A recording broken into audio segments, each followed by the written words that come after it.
Let me ask you all to give us all, and I'm asking for it. Give me some idea. To give me some idea of what 10% does. 10%. I know. Not in terms of numerically, whether or not it has a functional benefit to the people who are receiving it. Okay. That when we reduce it to 10%, does it help the people who are receiving it to any meaningful degree? And what I mean by that, if you need $1 and I give you 5 cents, your need remains the same. And I think the state of Texas owe an explanation as to whether or not we can sit on $850 million, give 10%, and the need is not meaningfully impacted. So I want the impact on 10%. I would like the PUC to tell the legislature, when we reduce the discount from 17 down to 10, whether or not we have achieved any positive result from the consumer point of view. Okay? That's what I would like to know. Because otherwise, they're not doing anything but showing something on a piece of paper that gives us political cover, but no substantive benefit. Okay? And I think I think the PUC needs to step up and be the PUC, the Public Utility Commission. Okay? Because I sit here and I listen to your responses, Representative Angia.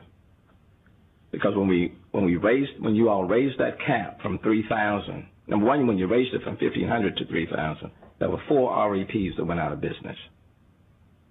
4. You can go back and check.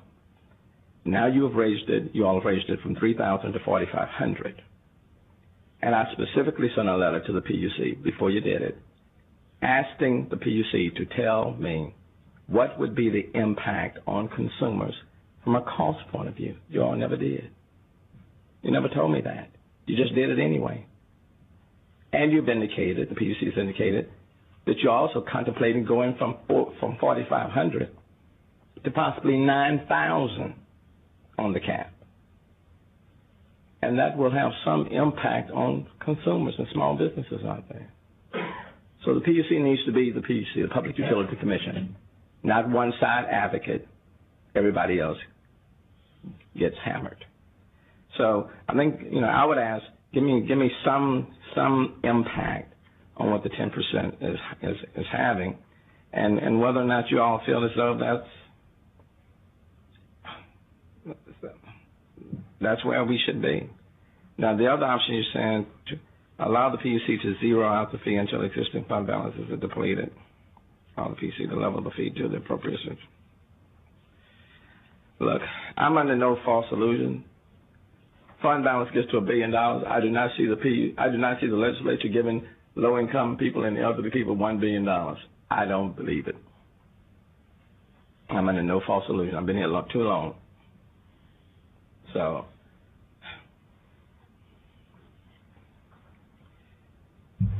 to Representative Howard's position,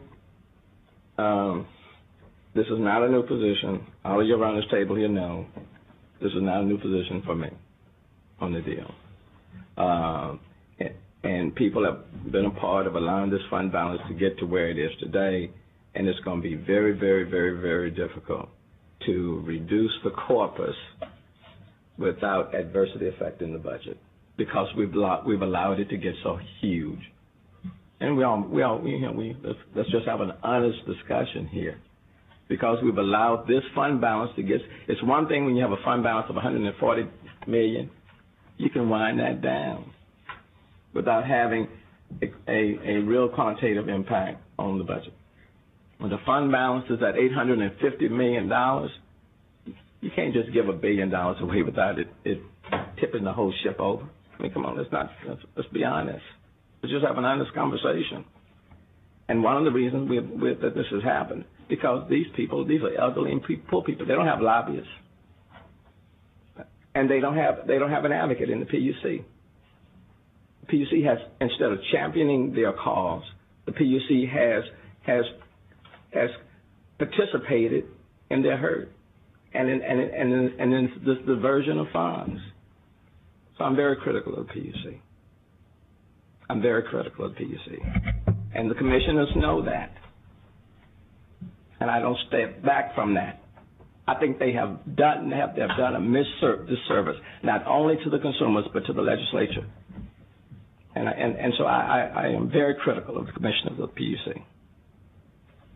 And this is a travesty. And these people are never going to receive their money. They're not. They're not.